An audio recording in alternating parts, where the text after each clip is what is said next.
everyone. Welcome to another episode of the Fourtress of, a podcast about movies and TV shows and video games and lots of pop culture nerd things. My name is Oscar. I'll be one of your hosts today, and with me per usual it's a full house. We got all your other hosts here. We got Alex, we got Brian, and we got Devin. Some would say a bit of a fellowship is here today, guys. Ooh, so what's up? Yeah. Damn, got him. Foreshadowing. How's everyone doing? I'm doing good. It's been a minute. Miss you guys. Shout out to the people that haven't been here the longest. We're happy to see you, Alex. Yeah, I've been traveling a lot. Well, a little bit. Bambi and I took a little road trip to see some family. It's Cleo's first road trip. She did pretty good. We went down to Virginia. Yeah. Not too far. Not far. But, she did great. It was a nice trip, but it's good to be back home in Brooklyn. Considering that you're a new father within the first few months, we're all very impressed that you even have this much time to record a podcast. So It's true. Yeah. Yeah. She's officially 3 months old now. 3 months in That's a couple crazy. days at this point. Yeah, Nice. It's very crazy. Time goes fast. We're right? looking at podcasts like before we were podcast BC before Cleo. Yeah, now we're BC, podcast. BC is before Cleo. Yeah, we say that at home too. It's perfect. Oh, that's funny. That's great. All right, guys, because as the listeners would know, we got a pretty packed show today. We're gonna try to get through some stuff. Check all the time codes in the show notes if you want to skip to anything or avoid spoilers and all that stuff. It's all down there. So with that, guys, should we jump into the first segment of the week? Mm-hmm. Yes. No. Yeah. I'm yes. just kidding. Let's go ahead and do it. Come on, guys. Oh, okay, good. Thanks, Brian. Woo. News talk. Even though Jeff Keighley won't shut the fuck up. Jesus Christ. Yeah, so Gamescom happened, and Jeff Keighley was there again. 2 hours. It was too damn long. I'll start with that. Too fucking long. How do you have but whatever. 8 shows? Most of them are award shows somehow. It doesn't make any sense. The awards they were giving out didn't make any sense in that show. How's it still 2 hours? We're showing the same games I saw 30 minutes ago. How Is 2 hours long? That isn't. It was 2 hours long. It seemed long. It was 2 hours long. I didn't watch it, but I don't know. Yeah, Movies are 2 hours. I thought it would be like a whole weekend. Oh, I mean, there's a whole it week worth of was, stuff, but the actual announcement conference stuff. was, yeah. Which I don't know that 2 hours is necessarily needed when a lot of the stuff we've seen before, albeit newer stuff of things we already know of. That's fair. They got a little Right. deep into a few, like they got some developers on the stage and stuff. I mean, that's great, especially for indie Interesting. developers, get your name out there and Yeah. stuff. But some people just didn't need to be on the stage because they weren't indie developers and just told us how cool their game was for too long. Right. It's a lot of people that are friends in the business, just like giving their friends some airtime. Hey, and my cool shit, homies. And that was which is fine. most drawn by the fact that Hideo Kojima being on there, because that was 100% just Oh, being, yeah. hello, here's my friend. He's pretty cool. And then Hideo Kojima goes, We'll get to that. I am your friend, in a, and I'm pretty cool. Here's an ad. I'm like, oh my fucking God, dude. Interesting. yeah. I'm going to show I you think nothing. even Jeff knew. Well, let's just talk about that real quickly right now. So Hideo Kojima was there for 3 seconds because he's got a podcast now. And Word. I'm pretty sure even Jeff knew that was real dumb because he was laughing as soon as it cut back to him after it was done. Like, that was a joke. That was a fucking joke, dude. Does he really have a podcast? Yeah, it's Yeah. called brain thinking or something like that. Yeah, I can't remember. It's Brain going to be stranding? I translated don't into remember. English. Weird. It's pretty cool. So I'll probably give it a listen if I ever get real bored or something. Yeah. Also, Hideo Kojima's a really smart / crazy dude. So he probably has some weird Right. takes about some stuff. So, Yeah. but Yeah. man, he's It's pretty been cool, though. on 2 different things in which he has told us absolutely nothing. But he just likes to show his face. Like, hey, I'm cool and I exist. Man loves to do that. All right. So as far as we're not gonna hit everything, listeners. Apologies in advance. There's too much shit. Like we said, it was 2 hours, but we're gonna hit a few highlights that are interesting to us, and then that's about it. Check the show notes. Here we go. First big thing that I think was new and surprising: Dune Awakening. I was excited for this game until I heard it was an MMO, and now I don't care. Here's the opposite for me. The only thing that might actually get me to play it is the fact that it's an MMO. But also, please God, don't have a monthly subscription of any sort. Or That's what I'm saying. It's gonna be a game that never ends, and I don't want that. I just give me a game that has an ending in like 15 hours. But Fucking Oscar, Christ. you're forgetting that MMO is really similar to money. That was really bad. I know. Make more money. Yeah, I know. It's all about money. it was the original Games as a Service, is the MMO. It's just Ugh. literally there just so you can waste all your time and money. It's gonna be the new Knights of the Old Republic. Yeah, Okay. exactly. Why not just have something that can live forever that you can just milk the hell out of for years, decades, and take advantage World of? of Warcraft still families. doesn't have a second game yet. They're still on the first game. The game came out in 2004. Do you need a second one though? If you're an like, how many MMOs have sequels? I don't know. I think at certain point, EverQuest did. Huh. I can't name any other MMO that even exists. Is that it? I suddenly went blank on all MMOs that ever exist. First one I played was World of Warcraft, so I couldn't tell you anyway. But I don't know. I think eventually usually go for like a overhaul of like systems and stuff. And I think World of Warcraft has been hitting that for a few years, but they just refuse. They don't need a new name, I guess. I probably won't play it. I don't think Dune's world is interesting enough to want to explore that kind of stuff. Yeah, how I think can it's you a have great an world. MMO on just one planet? Like, Right, and it's all desert. Right. That sounds incredibly boring. Yeah. I mean, I would imagine it's not going to be one planet. Like we saw in that Dune movie. Oh, yeah, wherever maybe House not. Atreides was not that's sandy, true. and I could imagine them doing some planet hopping, Okay. looking for that spice. Gotta get that spice. Mhm. Yeah, I'm not gonna play this probably unless I hear it's the Yeah. most amazing thing in the world. I definitely will not play it, but I'm interested to see what it's like. I'll play it. I'll take one for the team, and I'll play it. And I'll report Thanks, it. Brian. Thank you. You are the PC guy, You're so welcome. I feel like that makes sense. Next big thing, and this is probably my favorite announcement for personal reasons, is the DualSense Edge PS5 controller. Finally, PlayStation's making a Pro controller, and it's about time because their PS5 controllers and their controller joystick drift fucking sucks. And I hate it. My controller right now, I sent Brian a video, is just completely fucked. My man was doing It's 360s. Like it wasn't even like a little bit of drift Oh. like the Nintendo Switch ones were having. He was literally spinning full circle. Like it's Like, broken. it Whatever was- spring was in that controller is broken, which is really disappointing. And I was playing a first-person shooter, so it's like the most important fucking thing in the world is aiming. Do you guys think that these controller drifts are user problems or hardware company hardware. I think it's problems? hardware. Absolutely. I don't think I've ever owned a controller that had drift on it. That's my point. Neither have I until the PS5. They cheapened on that part of the PS5 controller. Okay. My gaming habits haven't changed, except for they've probably gotten like less. I played probably less now, and this happened. You know what I mean? When I was playing like nonstop as a kid, it never I happened. was asking Oscar specifically about that with PlayStation because I was like, all the PlayStation controllers I've had, even from PlayStation 1, I've never had that issue before. And I played games probably a lot less than I did back then. So it's like, why is that controller having an issue like that? That's Yeah. really weird. I had my Xbox 360 controller for what? I don't know, 15 years before it finally broke. And I was playing, video games heavy back then. That's when I was playing like Halo all Yeah. the time. So I don't know, man. I think they're just getting cheap with what they're Yeah. manufacturing. I even looked up a video because I was seeing like how easy would it be to fix it myself. And I was like, oh, I don't want to do this, so I just sent it in. But it was like the dude who was like broke it apart and explained it was like, yeah, it looks like they went cheap on this particular part in the joystick. Same thing Interesting. with the part. There's a spring in the triggers, which is also what I had to fix. That is also Wow. a cheap mechanism, and they just Damn. saved a couple bucks there. Interesting. So I'm hoping with this they fix it, or if at the least they make it so that when it does happen, it's easy to replace But yourself. that's what sucks is it's like the normal controller. The normal Xbox One controller right now is a really like it's a good decent controller for the $60 price tag that you pay for it. Whereas the Xbox Elite, which has had its unfortunate issues with its own controller, which is out of pocket considering that controller costs like $180 or something ridiculous like that. So this is almost like a stupid What? cash. Yeah, it's an incredibly expensive Oh, controller. yeah. It's very You could probably customizable. find the Nintendo Switch for less than that. Right. Yeah. So it's a situation like that. $180. So that's what kind of feels crappy about this PS5 controller because it might be the feeling that it's like, well, if I want to play video games at a decent caliber, I'm gonna have to shell out $150+ for this controller, which I assume is gonna be around that price tag, if not more. Which is just probably not okay. That's what I'm gonna wait like a couple months until because like I don't need it, but like I'm gonna wait and see if it still has that issues or if people are like, no, it's been 6 months and this thing's still cooking. So, Interesting. Yeah. So Yeah, I don't we'll know. see. Well, it's stupid. we'll see. Real fucking dumb. Next thing, the Shoto stuff that we've already seen, but something new that I thought Brian might like because he played a lot of Telltale games. I think Alex played Telltale games too. They announced a new Tales from the Borderlands, which I didn't play it, but the thing that I thought was cool was that they did say that there are some key members from the original Telltale game that are a part of this as well, which I thought was pretty cool. Yeah. I played the very first game with Clementine, Walking Dead. That was pretty cool. Right. I don't think I played anything else. I've played most Telltale games outside the ones that just really wildly don't matter to me at all. But I haven't finished the Tales of the Borderlands games for some reason. I don't know why I just couldn't get past like the second episode. I just kind of got bored with it or whatever. It's fun. I love Borderlands. I think it's an incredible series of games. So I do want to revisit it at some point. So maybe this will give me the gusto to finally do that. Because I mean the writing's always great for Telltale. They've made a lot of really good stuff. I hope it's a lot of the same people. Yeah. They claim it's the same shell of the company, but I don't.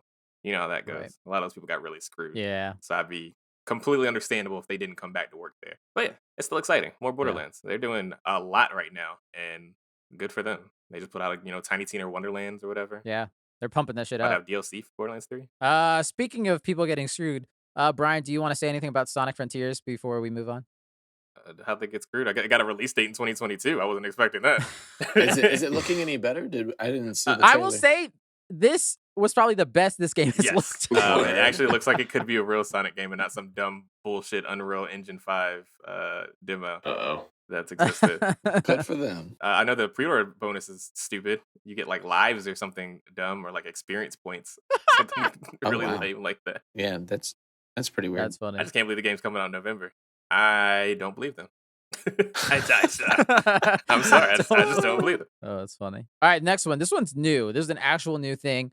Lies of P. This piqued my interest. It's a Dark Souls looking type game, but it's based completely on the story of Pinocchio.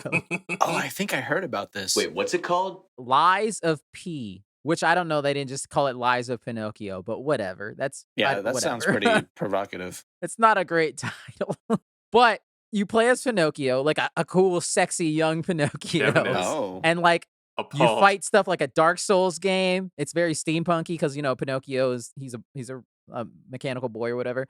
And then at one point you see like this grizzled old Geppetto. I'm assuming Whoa. Geppetto in the game, and also what seems to be his Jiminy Cricket is like a little torch that hangs on his belt or some shit. Oh my gosh. This piqued the shit out of my interest. Is this a serious game? Are they joking about it? Yes. Wow. 1,000% serious. Yeah, it is not like funny. Does he have like swords, or does he like fight people with his nose? He actually takes it off and fights people with it. That's cool. Yeah. But yeah, no, it's like a Dark Souls, like a swords. I think there might be some range combat probably, but it's like why Pinocchio though? Like, why does it? Yeah, we're running a little dry on the new IP lately, so I think people are just trying to grab whatever straws they can find. Is Pinocchio one of those like old stories that like got Disneyfied, but like maybe the original was kind of like more Brothers Grimsby and like was actually like kind of more dark? Actually, that sounds vaguely familiar. I mean, the Pinocchio story itself is already terrifying. Yeah. Even the Disney one. The whole concept is horrific. terrible. Yeah, it's a pretty terrifying concept. So I don't know. I wouldn't be surprised if the original was kind of more dark, and then maybe they're trying to capture that more. But you might be onto something there, Devin. Yeah, that's still pretty weird. It probably has a good chance of being like a solid 7 out of 10 game, if not better. I wouldn't sleep on it. We'll see. We'll see what it looks like. And the last big thing, at least for me, that I saw, funny enough, they actually announced and showed Dead Island 2, that game that the Goat Simulator 3 trailer was making fun of. Oh my because God. it had been 8 years since the first trailer of this game was announced. And now they're saying it's coming out in February. Mm-hmm. What? Yeah, it's coming out of nowhere, dude. And it looks awesome. We haven't seen this game for 8 years. I'm actually really excited to play that game. No way. The first one was kind of garbage, wasn't it? It surprisingly looks good. I know Oscar played the shit out of the first one. It was fine. I played a lot of that first one. I'm not saying it was good, but I played a lot of that first one. Interesting. It had heart. I'll give it that. It was a game that had heart. It was a little generic, kind of like the new Saints Row, but there was still that heart there. Right. I think was what made it interesting. Okay, we'll see. Yeah, we'll see. This one actually surprisingly looks good. Like even graphically, I was like, damn, these faces look good. This looks like a good game. They put some hard work into it. Hope it's not a Duke Nukem Forever where you take 12 years to make a game that sucks dick. Is it still like zombies with parkour and RPG weapons? I didn't see any parkour, but I saw lots of weapons, lots of gore, and very funny. It takes place in LA now, and it's very kind of neat, goofy. Yeah, I don't know why they call it Dead Island. At least put it on like Staten Island or something if you're gonna put it in like 30 minutes. I don't know. The island of LA. Very true. All right, so that's pretty much it. The last couple things, they showed off more Hogwarts Legacy stuff. That game still looks pretty fucking amazing. I'm really excited for that game. I'm not even a huge Harry Potter fan, but that game looks really fucking cool. It's just the game that we always wanted for Harry Potter, I feel like. Yeah. Finally, it took 10, 15 years, but we'll see. Right. Unfortunately, money goes back to bad people, but what are you gonna do? Yeah. Doesn't it always? Yeah. They showed off more of that Callisto Protocol / Dead Space game. God, I don't care about any of those games. Jeez. Yeah. I got 8 of them. There's a bunch more games they're talking about. Nobody knows. Talking about. And that Pokemon car. Cool. It look kind of cool. Mini, Not gonna lie. I don't like Mini Coopers, but it look kind of dope. I'll take it. All right. That's all of Gamescom. We didn't miss a damn thing. Guys, shall we now move on to our main topic of Oh boy. We shall not move on. I think we got it though. Yeah, we got you. I Sorry. mean, I literally get knocked off the edge anyway after all that. I got a Balrog pull your ass down here, Brian. Sorry. All right, guys, we're going into our main topic of the week. We're in New Fourtress, but first, we're trapped. This Fortress, man, I must say, it's dear to my heart. I got my even star rocking right now. I had to do it. I got my even that's star awesome. pendant going. Nobody I knows got what the those sword words of the are. king. None of those words are in the Bible. I got my ring going. Whoa. My man got his ring of power. What kind of fucking Green Lantern ass? I got my full Aragorn ring is cosplay that? going. The That's heir not to a ring. That's Numenor not- himself. This is literally Aragorn's ring. Oh my There's only gosh. one ring of power, and and it's this one, motherfuckers. Hey, marriage. Wedding band. the one ring To rule them all. I literally got all this stuff as a child, which is the funniest That's thing. so funny. Not even as a grown adult. I love the thing that ring just didn't fit you until this year. It's true, 100%. I was like, oh my god, it actually fits. This is amazing. Yes, listeners, we're talking about this stuff because we are in the Fortress of Lord of the Rings. The Fellowship ring. of the Ring. Part ring. 1. The rings. Fellowship of the Ring. Side Quest, the movie. I'm excited. I'm excited. Yeah, listeners, we are beginning our epic journey through the Lord of the Rings trilogy. Sorry, The Hobbit. We'll get to you at some point in the future, probably. Or not. Or not. But in honor of the Rings of Power show, literally about to start in like 4 days. I cannot Is wait. it really? Yeah. Oh my god. It starts this I thought it was Thursday, next bro. week. It's September. This It's Thursday, September. man. It's this week. Yeah. Hell yeah. Oh my god. Get your mind ready. Oh my god. So we're going through all of them, starting with the Fellowship of the Ring. I had to force everyone to make this a 3-parter. Not in a row, but 3-parter because, man, I love these movies so much, and there's so much to say. We honestly, this episode will not be enough, to be honest. These movies are so there's so much depth into them. We're gonna have to put you on a leash, Oscar. Honestly. You are. You're going to. You're gonna have to. Yeah. I'm sorry. But yes, so we're gonna make this non-spoiler talk real quick right now, very fast. I will say you've already heard my thoughts. I love it. I don't need to say more. I'll get into it when we get Yeah, into let's it. So let's explain someone our else go. history with Lord of the Rings, because I think we're all quite Oh, different in where we come from. It's true. As far as When did this movie come out? Who's got the facts? 2001. 2001. Wow, a lifetime You're ago. 9 years old. You said Holy 9. cow.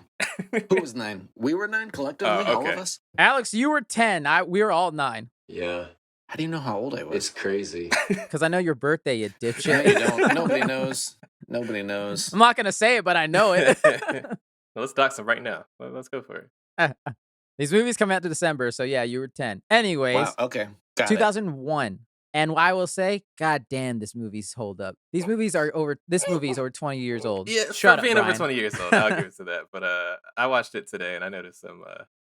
This movie came out 2 years after The Matrix. Rewatching it's kind of Oh, So no. I watched it when I was probably 11 when it came out on VHS before DVDs. I think was VHS. we rent.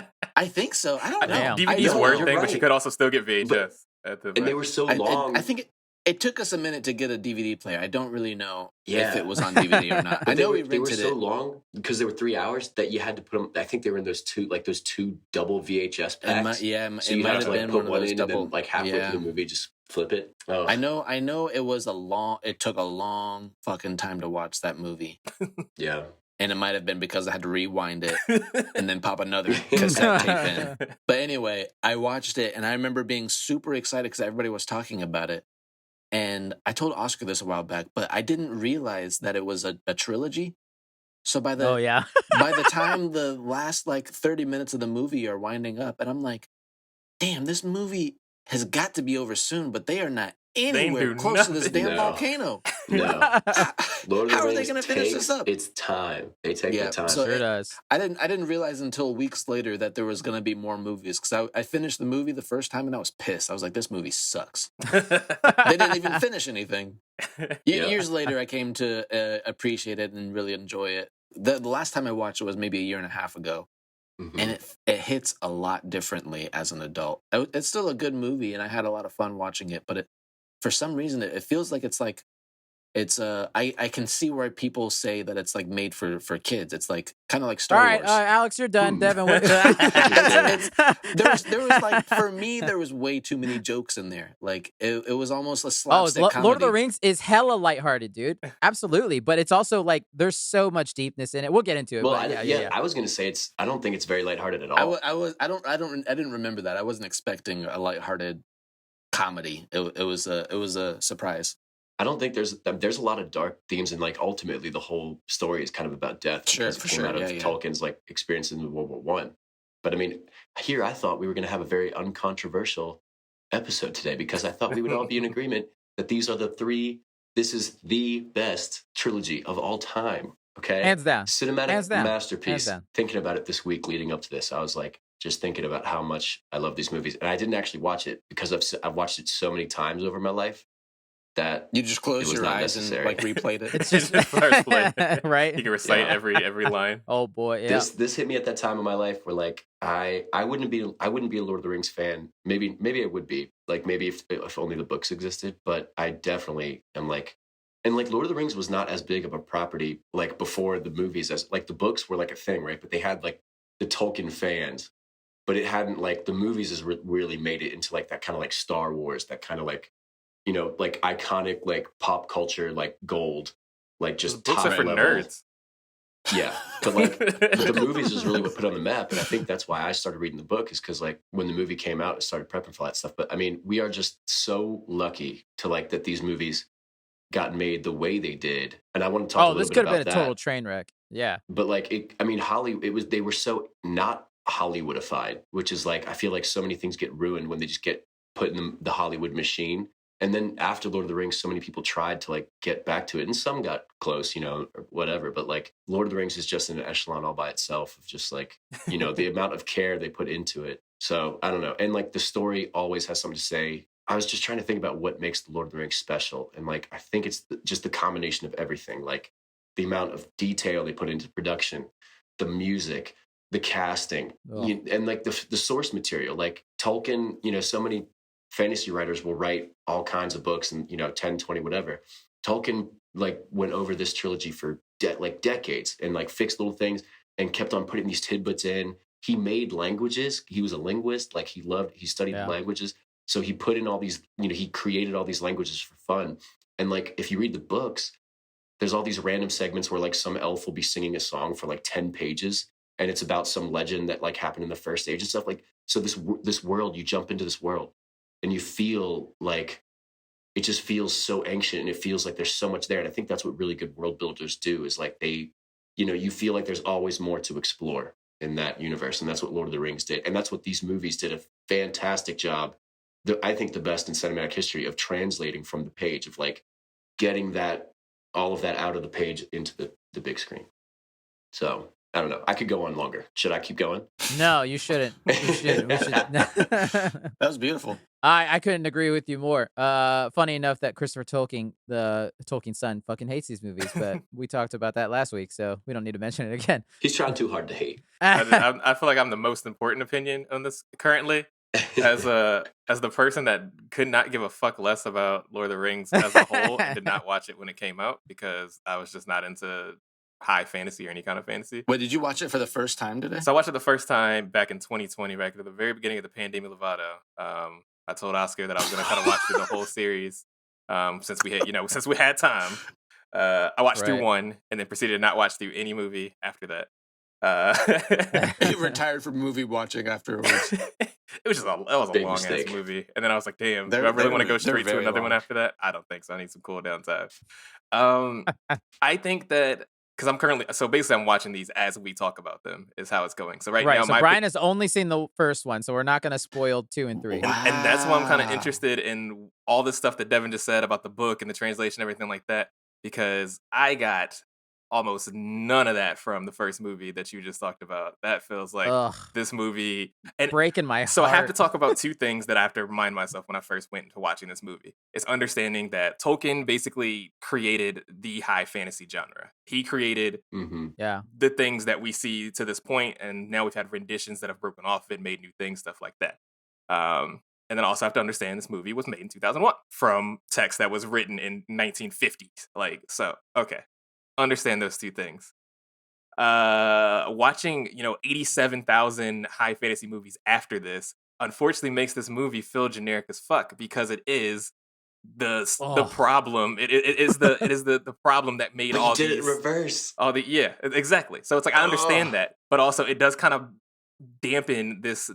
Okay. I do think I Yeah. almost missed because of what's happened. Like Harry Potter came out shortly after this, which is heavily influenced by this. Same This year, has a same very year. Star Oh, yeah. Wars so I treat this more as Star Wars than I do as, I don't know, something that's has a different allegory to say, like say Game of Thrones or something like that, where it's like it's cheesy and campy because that's what was supposed to be made. And I'm sure Star Wars took a lot from Tolkien's work to make, George Lucas probably took a lot from that to make Star Wars in the 80s or the 70s to the 80s.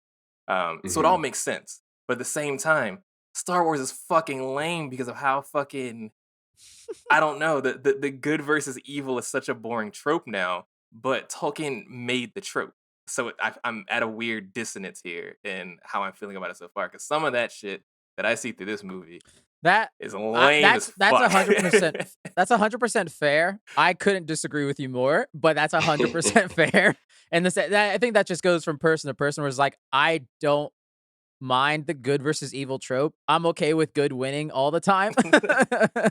And that's the thing. That's like it feels good. I don't know. I like as I'm getting older, I'm liking different allegories that have a little bit more to say than that, and I understand why this wouldn't be a movie to do that. Why would it be when it was kind of the one that this is when we were first making media that had anything to say at all? Period. See, that's where Wow. I would also say this movie does say a lot more. I think That's what I'm saying. if Yeah, you look into it and read into it more, I agree with Oscar. Like, I think The Lord of the Rings is Of never course you done do. with its themes. But I just think I think there's more like what I really like about it is that I feel like the good versus evil isn't like too in your face, like a lot of fantasy movies do, where it's like more like kind of they just really it's very on the nose. I think it's more I'd say subtle in the first Lord movie, of the Rings. it's almost non-existent.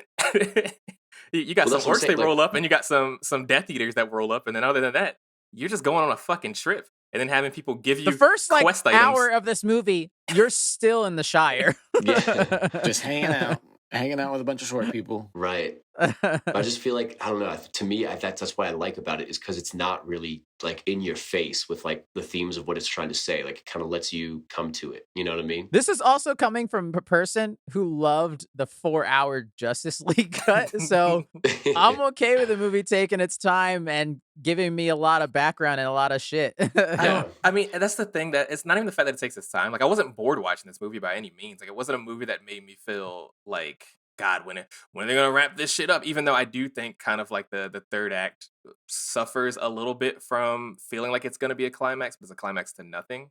Because of course the trilogy, and they end these movies when they end them, they don't even try to cut this to the point where you'd be like, well, that's an ending right here. They're just like, no, we're fading to black. Okay, sure. Before But we get into spoilers, the ending of this is different from the book, and I would say this is probably a better ending than the actual Really? books. Yes, Oh, yes. interesting. But I Yeah. think that, and it's only slightly, like they just changed when some things Yeah. happen, and they move stuff around. The But order changes. I think Yeah. that's one of the things that made the Lord of the Rings stand the test of time so well. And let me talk about the production a little bit, because like I think this is one of the things where a lot of people go astray.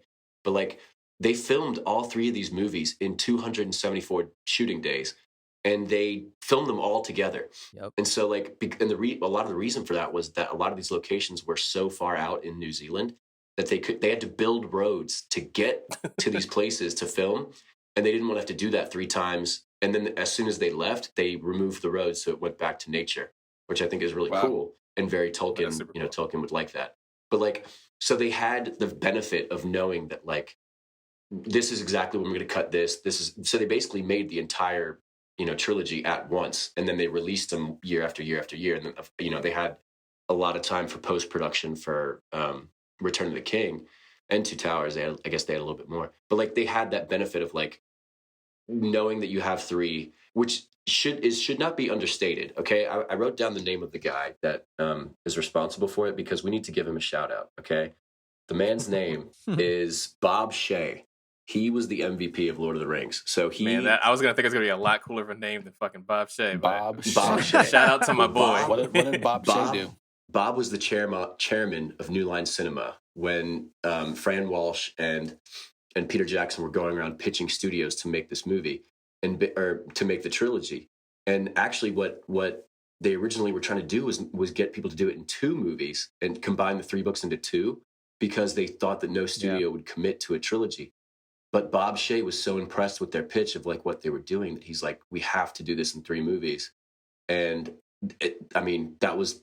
that has to be the most like one of the ballsiest and like wisest decisions ever in like Hollywood history, because like if they had done it in 2, like that would have ruined it. You know what I mean? That would have been like that Hollywood, ruining of something. But since they did it in 3, like it gave time to breathe. And like on top of that, each movie was 3 hours long. It's not like it was like 3, hour and a half movies or 2 hour movies. It was like 3. These movies nearly movies. killed Peter Jackson. Like, there's a reason why he didn't want to do The Hobbit after this, because he was like, I did that. I wanted to die when it was done. I'm happy I did it, but I don't want to do that again. Right. And he did it again, and which is why he kind of half-assed it seems. Right. And The Hobbit should have been one movie. I don't blame him. Well, Hobbit should not have been a trilogy. It should have been a single movie, because it's a single fucking book and it's not very long. I would say it would have been fine if it was 2 movies the way they originally were going to make it. 2 would have been fine. I think 2 movies would have been perfect. But that's the price we pay because they wanted to milk it in, But anyway, like the point being is that like there were so many things that this movie was made, like the amount of care and effort that they put into it. Like it was a very ambitious project by New Line Cinema. And if it had gone bad, like they, I think they were kind of flirting with bankruptcy if this had gone badly. Oh, the whole thing was like lightning in a bottle. Like even like down to the casting, like we talk about it. Like Viggo Mortensen wasn't the original casting of Aragorn. It was Stuart Townsend. And then when they were filming, they filmed a lot and they filmed it and they're like, they realized this isn't working. He's too young looking. Oh, they needed an older Aragorn. Wow. And so they fight. They're like, I'm sorry, this isn't working. And they flew Viggo in and just took it from there. And it's just like the movie would have been a completely. If you have a chance, listeners, and you guys look up a picture of Stuart Townsend and as Aragorn, and it's like no, it just don't work. Yeah, who is Townsend? What else is he in? He played Dorian Gray in League of Extraordinary Gentlemen. So he's been in some stuff, but he's just too another young. Movie no one saw.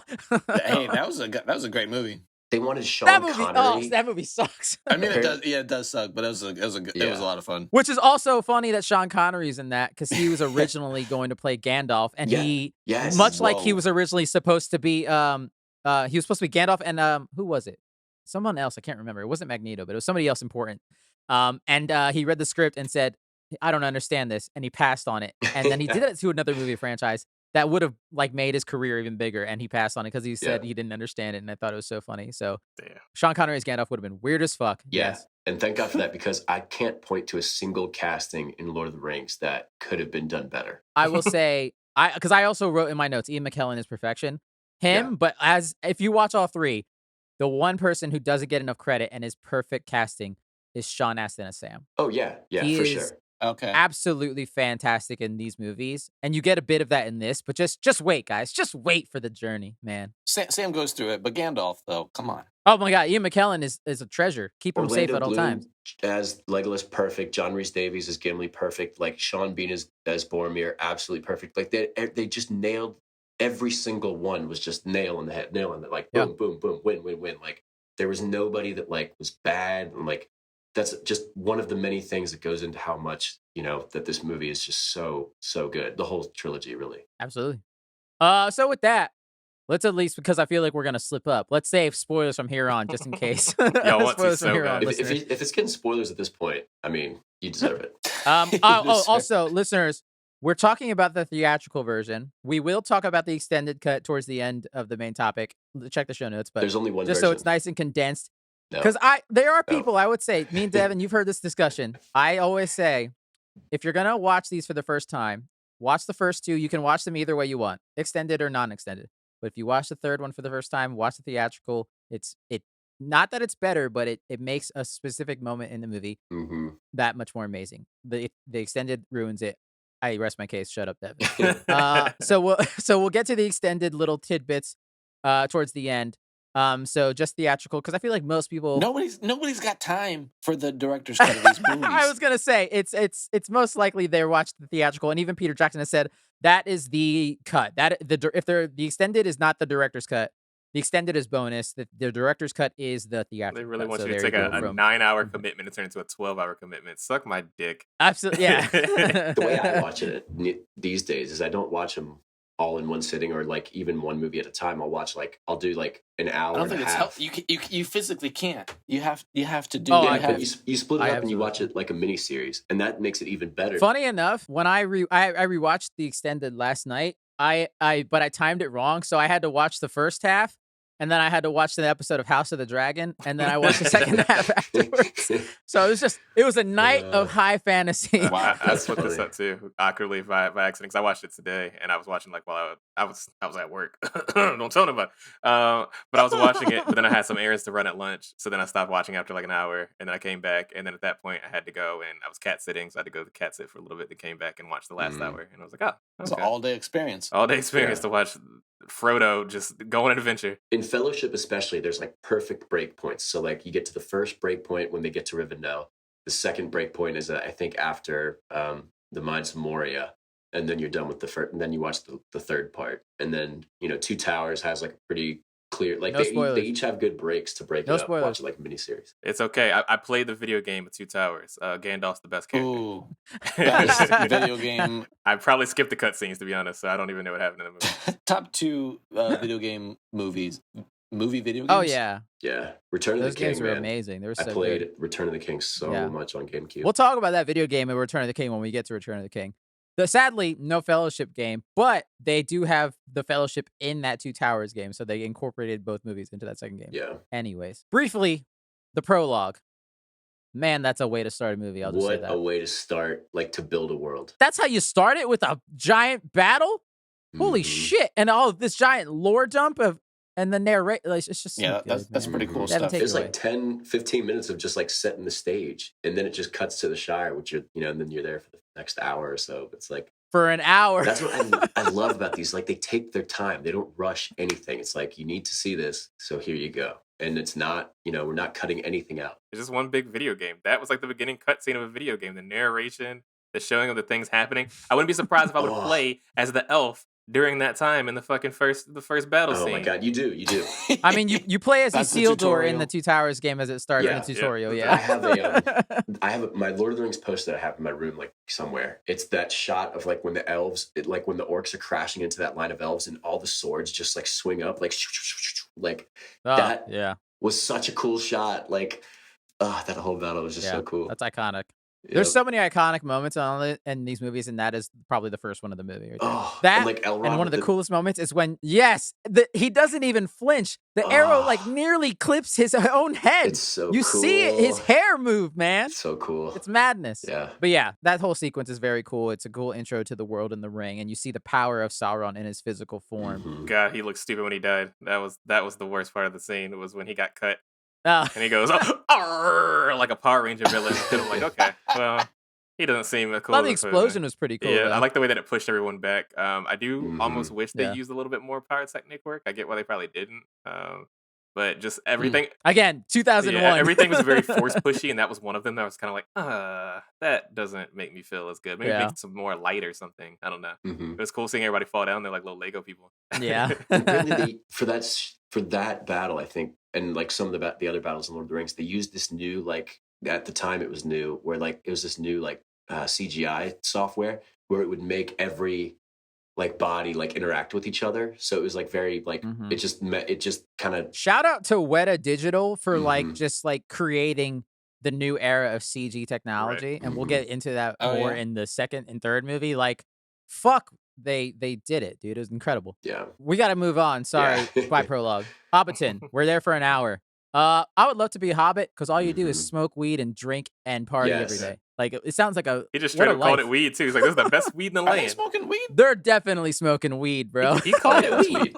That's for Oh. sure They're weed. smoking that old Toby every day. But all those shots of like the Shire and the kids running around, like the farmers, whatever. They planted all that stuff a year before they even started filming, so that it would look Like it was really part of the landscape, and like like it looked instead of just looking transplanted. I mean, that's the kind of stuff they did for Lord of the Rings. Like, Yeah, it's amazing. That's stuff you don't do now because of CG, Right. and that's all right. And We should say that off the top. And that's why this is The better. amount of practical effects in this it's phenomenal. Like we'll get into it later, but the goblins and orcs, they're all fucking people in hours of makeup, and it's just like you don't get that anymore. You didn't get that in The Hobbit, and that is one of my biggest complaints about The Hobbit is the use of practical, not practical effects. But the practical effects in this look so good. Yeah. Which is probably why, Brian, I think some of the CG effects don't look as good. They're put on Because top of it's comparing all of the other practical stuff. Yeah, absolutely. Balrog doesn't look too good. The Balrog looks kind of rough, and they had to. I still think there are specific shots of that look pretty phenomenal. Yeah, some of those animations where 2001. They're a little. You don't rough. think the Balrog looked good? Oh my god. It's 2001. I'm not mad about it. Damn, But, Brian and I like, are in just gonna 2001, be, my mind would've been blown. diametrically opposed on this one. Yeah, but I thought it looked so good. I thought like when that spot where he like flares up and flexes and the fire starts coming out more, it's like, oh, that was so that cool. looks cool. And then he moves his arm, and it looks awful. It's just one of those kind of things. So Bilbo is kind of a dick in Hobbiton in this first section. He's kind of a real prick. But I mean, it makes everyone a prick though. He's going through withdrawals. The ring is making everybody a big. He's not at that point. I mean, the ring He's is not. fucking with him. No, because he has the ring still. He's a dick with the ring. He doesn't want to give it up. Mhm. Yeah. But I do like how, how like there's the Irish goodbye where you just leave, you don't say to anybody. Mhm. Bilbo pulled the ultimate Irish goodbye, the fucking Baggins goodbye, bro. He said peace. He literally basically was mean to them. Everybody gets quiet, and he's like, "All right, I'm gonna head out." He's like, "What the fuck did you say?" Okay, bye. Like, all right, bro. That's cool. We were drinking in your honor. That's fine. 111th birthday, kind of important. Yeah, Whatever. absolutely. Hobbit birthday, man. Hey, Hobbit birthday, you give, you don't receive, you give out. Throw a party for everybody else on your birthday, which honestly, I feel like that's what we should do all around the world. I feel like some people already do that. Man, if there's someone I want at my party, it's Gandalf. That He dude brings knows the how to fire. fucking party, bro. He brings the party favors. He brings the fireworks. Oh. Like, hell He's yeah. probably got the good weed. I love his little giggle as he's like pulling the fireworks out, and he's pulling them out of the back of the. There's just like this little moment where like he's pulling one out of the back of the wagon, and he just has this little like giggle to himself of like, "Ooh, they're gonna love this one." Like, The hoes gonna love I'm fanboying it. really hard right now. I don't say Ian McKellen, like he's so good as Gandalf because you see like two sides of Gandalf in that Hobbiton section of the movie where he's such a nice, pure old wizard man. But then that moment when Bilbo's getting in his face and he's getting all like territorial about the ring, and Gandalf steps to him and he's like, he freaks out. I was like, I'm not trying to rob you. I'm trying to help you. And like the big black cloud and his voice does all this And you shit. can And it's see like, how his yo, powerful. Gandalf he could fuck you up. And he also like when he does that, If he wanted and he sees him do it. And I think before that he didn't know that Bilbo could use, because he kind of knew that he had a ring of power in the events of The Hobbit, but he didn't like know what it did. He just knew it made him kind of hard to detect, whatever. What but, a dummy. And then Gandalf, as to get kind of into the lore, like he was sent by the Valar to Middle Earth to like help the kingdoms of men and elves and dwarves like fight against the He was service. sent. He was sent to Middle Earth. Where's he from? Yeah, Gandalf. He's from Valinor. It's very spiritual. He's from heaven, basically. He's from like the Valhalla, He's like an angel. place that's Valinor, but that's where all the elves are from. But like that's where the elves go when they want to die, right? Basically, but and leave the mortal realm. So That's crazy. He knows so he's always had a special place in his heart for the hobbits because they're more pure of heart, and like that's why Gollum had the ring and he turned into Gollum and like real quick, but he just kind of let it consume him, right? Bilbo had that shit just in a box for like decades and just didn't even touch it. And that's how pure-hearted like, the hobbits are. And it's just funny that like, even Bilbo is like, it shows you like that, yes, he's a good person in the end because he's able to let it go. But it also shows you the danger. But Gandalf really has to step to him to do it. Because even like after that whole confrontation, Gandalf's still like, Bilbo, the ring's still in your goddamn pocket, bro. We just had a conversation. You're right. I should give it up. All right, man. I'm gonna head out. Are you gonna leave the ring? Okay, bye. Oh shit, yeah, that ring, huh? I guess I should. I do love that moment when the ring hits the floor and they used it in the production. They used a magnet, so it just glues to the ground, and it feels and it looks like it weighs 1,000 pounds. I didn't know and that. it's just such a good effect. You always knew that's there was how something they got about that drop. That just wasn't right. It also like, stays on his hand forever. It's like his hand goes beyond 90 degrees. It's like it and then doesn't want to drops. leave him. Oh, It's that was such cool. it's so well done. Going past this Hobbiton section, I can't not mention how good the practical use of the depth of field to make them in the same scene Gandalf Yeah, look bigger. I always thought they had like Gandalf and all the humans on stilts, but it's just the perception. Yeah, they literally. There's a shot where Frodo is talking to Gandalf. It's literally a 3-second shot, and you never cut back to it again. And they had to build a whole set for hours just to get that shot of Frodo all the way back there, even though they're looking face to face. And it's like they would never do that in today. That's they would so never much do effort. that. Jeez. I love Yeah, it. it's I love crazy. it. Yeah, so we need to move on for Hobbiton because we're cutting it close. So Frodo gets the ring. Cool. Yeah. Why is this ring that is so cool just turn you invisible? I remember being a little underwhelmed as a kid the first time. I was like, okay, this ring has like got ultimate power, but really you're just invisible. Sauron got it, and he was over here using it to like blast people to space and all this shit. You're not and then wrong. I get it, and I just go invisible for a little bit. Like, what the fuck? That's I mean, pretty. I think not it very also fair. can do different things. Like if Gandalf took it or Galadriel took it, right? It would make them like these really big, dark, powerful beings. Which you get a glimpse of later for Right. Galadriel. But so I think that for hobbits, it makes them invisible. But then in the extended cut, there's a scene where Isildur gets killed and he does go invisible. But I need to learn more of the lore on that. But I always thought like if Boromir got it, I thought it would just make him like Devin, you don't listen. We're saving the extended cut till the end. I literally said save it till the end. No. But anyway, so then I think it But does different yeah, things. you're not wrong. I think it does different things for different people. So I think for hobbits, for most hobbits, it would make you invisible so that you I'll can, accept you that. know, evade stuff because that's kind of what you do. But It's I don't know. very, Yeah. it's kind of vague. Yeah. Yeah. It is a little, vague. It yeah. is very I'll give you vague, that yeah. one. Yeah. One of the, we were kind of talking about Galadriel in the ring. This movie is actually filled with horrifying moments throughout it. Like Yeah. it's like Peter Jackson's old school, like because he used to make like horror-ish movies, The Frighteners, and there's a zombie movie that I can't remember. But like there's a couple moments, and one of the ones in this, it's not really a pop-up moment, but that Nazgul chase in the forest is honestly terrifying if you're a 9-year-old child. Oh yeah, It's horrific, bro. where they're hiding under the good. rock. It's so scary. I remember that one of those shots being in the trailer and that giving me like nightmares. Yeah, Where dude. they're like, what are those like nightcrawlery Death Eater things? The Nazgul, The Nazgul, or ring yeah. race. Or like when they're all they hiding were in that fucking tree. scary. They're all hiding in yeah, the crook of that tree, and the one comes Oof. right next to them, and like, oh my god, that whole Oh, sequence. and all the bugs. Oh, it's so the gross. bugs.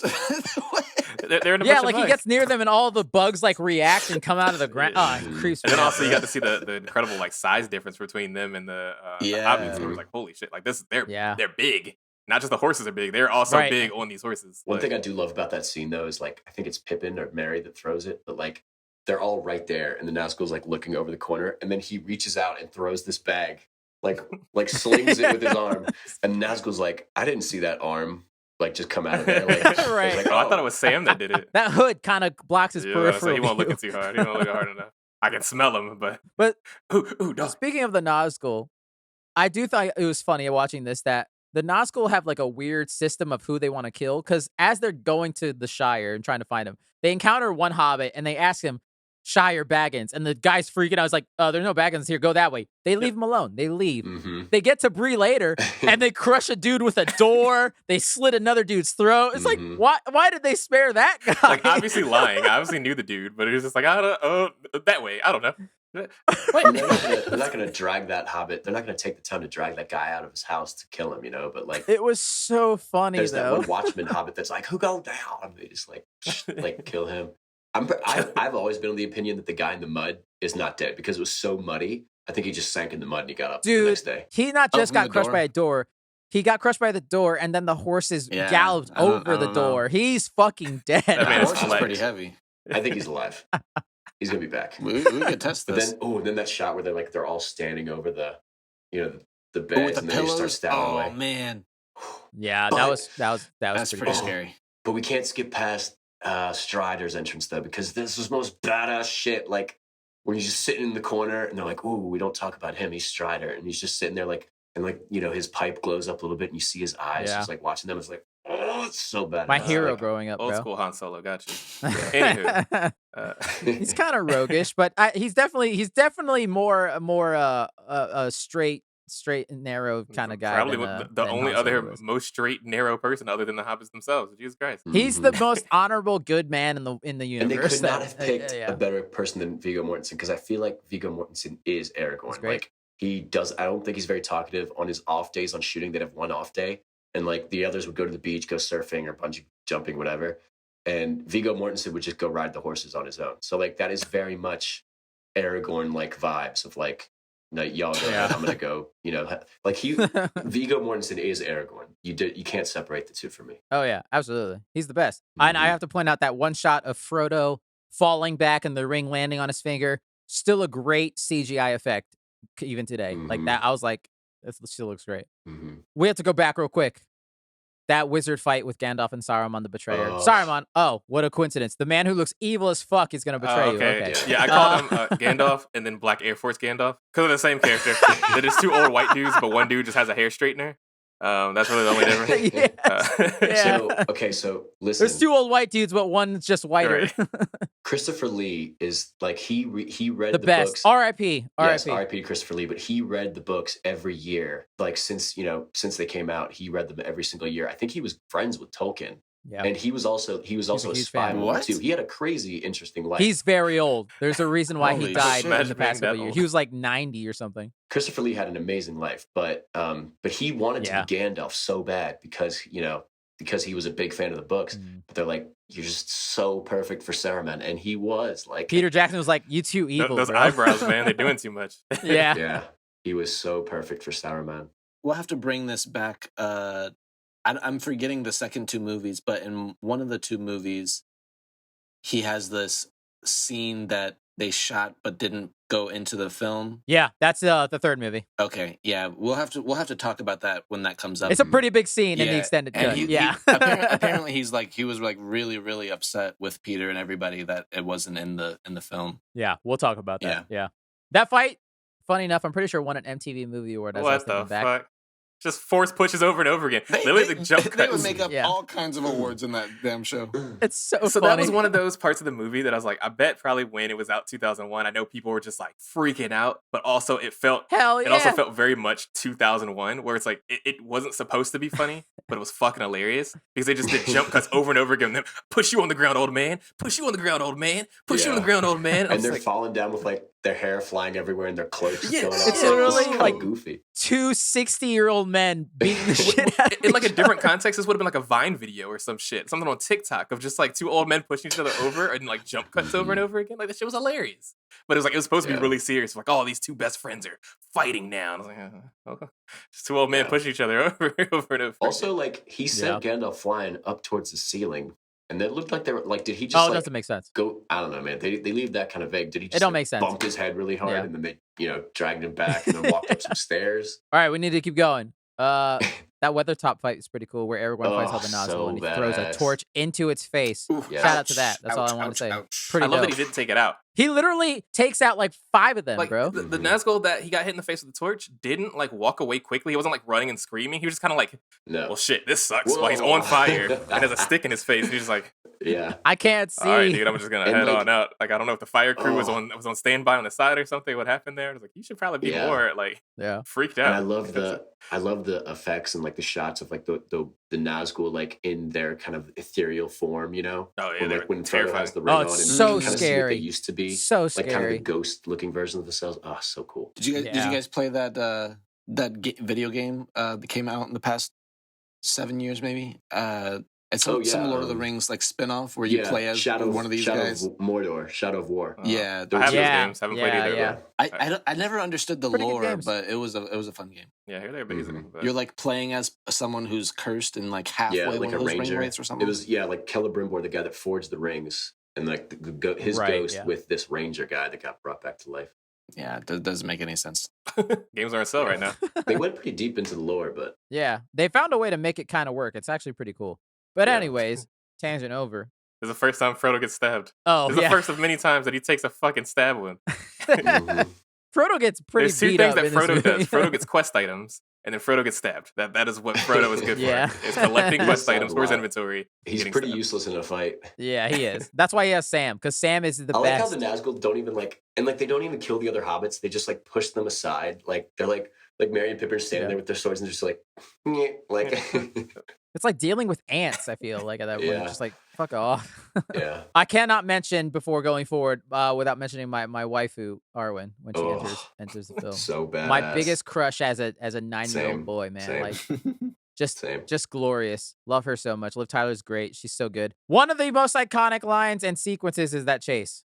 So good. Oh yeah, was she like blast them with like a water move? The water horses. Yeah, she's a water bender for a second there. That's pretty They're sick. all there on the edge of the river, and she's like, they're like, give up the halfling shield. She's like, if you want him, come and claim him. Like basically, Yes. the Moulin Labe of Lord of the Rings. Come and get And them. I will say, like, I have to mention this because it's relevant. I feel like, because fans, we know the Tolkien crazy people that are like boycotting this new show, even though they're gonna watch it because they're stupid. This is a moment that you can see where Tolkien was progressive in the sense that Arwen tells Aragorn, "I'm a faster rider. Let me take Frodo." And Aragorn listens to logic and does it. He just lets her go. The love of his life, he lets her go to presumably maybe even die. And he lets her go, a woman. I bet you if that were to happen now, people would have a riot. There's and it's too like, many women you're not even heroes listening now. to the own Yeah, it's so stupid. You're not even listening to the own shit that you say you love, but you're not even paying attention to it. You're an idiot. Anyways, sorry, Right. shut up. I mean, you're right. And I also like that. I love that horse chase. Like it's so intense. Like that part where she's cut. I mean, all of it, but like when she's cutting through the ferns and they're like all around her and surrounding her, and there's just one white I horse. could have crawling. done without a couple of those wide shots because that made it look a little goofy when they're like right beside each other, and it's like, you can get this lady. What are you doing? Like some of the cuts were like weird. Some of the shots were just a little bit goofy. Where it's like, well, we're trying to work with what we got right now. They're not actually riding as fast. We're trying to make it look like they are. And then sometimes it's like, okay, this is a little. It's just one of those chase sequences where it's like, well, you could obviously, if you were a real person trying to kill someone, you would have been able to do it at this point. But they're just like, well, we can't. So we're just gonna. But at the same time, they are not trying to kill Frodo, so that could be a Right. reason why they're trying not to just deck her The ass, same with 'cause the if Frodo falls stormtroopers are off that missing horse, on purpose. he'll probably You know what die. I mean? It's that whole thing. Where it's like, Right. I don't know, dude. You could Right. clip that horse and that man will flip off and it'll be fine. You could catch it. I don't know. Yeah. So I don't know, but it's still cool. I mean, it was high paced. Don't get me wrong. Their horses, the black horses, they're badass. They look super cool. Cool juxtaposition between that and the white horse. Like that was cool. We got to fast forward to Rivendell. Let's just quickly talk Yeah. about the Council of Elrond because it's a pretty important Pretty scene. cool. Full of quotable shit. You get Boromir saying the meme. The one was simply blah blah blah. Everyone loves that meme. And the Fellowship is formed. You get the you have my sword, bow, and bat, axe, socks, whatever. You got it all. Yeah, I want to know who the other delegates were that didn't really say much, but they're out there. Probably. I'm some pretty people sure Gimli's father's there. I think one of them is Gloin. Gloin. Yeah, Wow. I'm pretty sure. I'm Yeah. pretty sure there's some people from Rohan. Got some more But quest items. I also just like I also just like that Elrond's kind of a racist. Like he hates everyone that's not an elf. He's like, fuck these dwarves, fuck these men. It's like, Elrond, Would chill you not out. think you're superior to That's everybody when you're literally immortal? Like, yeah, I'd be a Yeah, piece but of he's shit still that.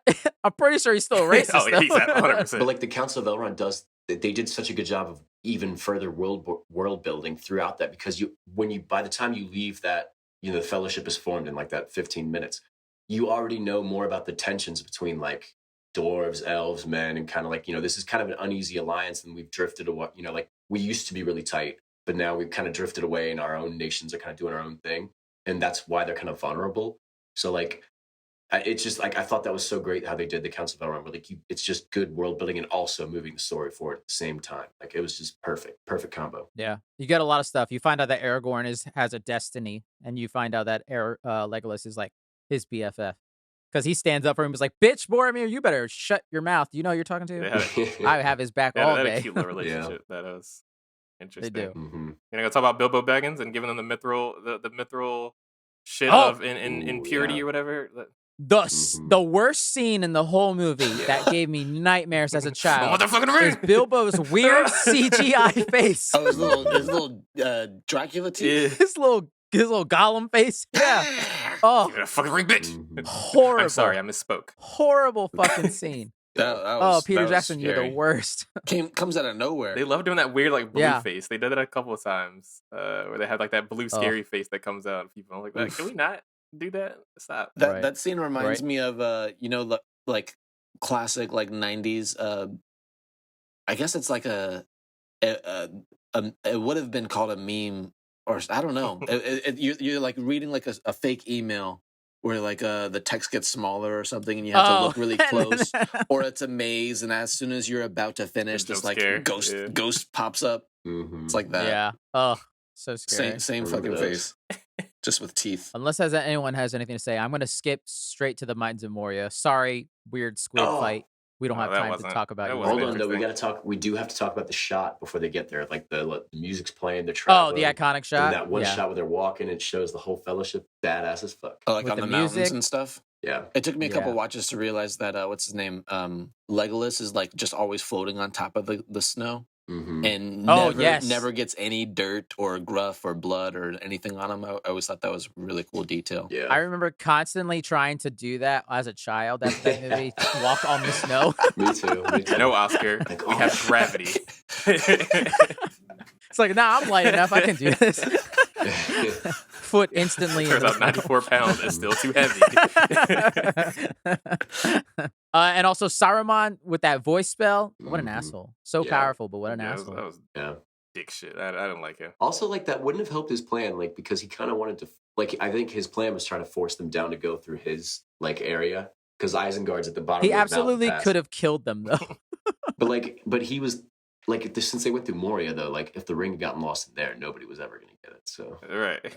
Doesn't help anything. That'd be tough. Speaking of not helping anything, when they're in those mines, I think this is where I was almost fed up with the movie after watching it most recently.